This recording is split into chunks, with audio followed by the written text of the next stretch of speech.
Les mains coupées du Congo, une horreur de la colonisation.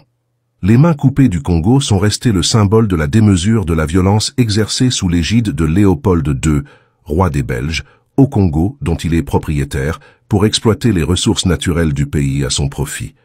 Une femme, Alice Seeley Harris, missionnaire protestante britannique, vit au Congo depuis 1898.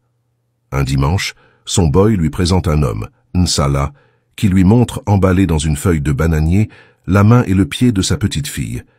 Elle a eu le réflexe de prendre une photo, première d'une série qui va faire le tour du monde. Sur cette photo, on voit Nsala, devant la main et le pied coupés de sa fille de 5 ans, punition pour ne pas avoir récolté assez de caoutchouc. En 1885, Léopold II, roi des Belges, obsédé par l'idée de posséder une colonie, se voit attribuer le Congo comme propriété personnelle et se prévaut d'une pseudo-mission civilisatrice et humanitaire. L'administration de l'État indépendant du Congo organise alors un système répressif, brutal et sauvage pour faire travailler les populations autochtones. Massacres de masse, tortures et châtiments corporels, asservissements, villages rasés, rien ne fut épargné aux indigènes qui cherchaient à se soustraire au travail forcé, ne récoltaient pas assez de caoutchouc ou ne rapportaient pas suffisamment de pointes d'ivoire.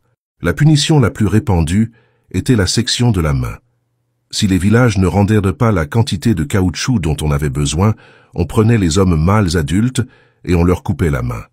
La deuxième fois, on leur coupait l'autre main.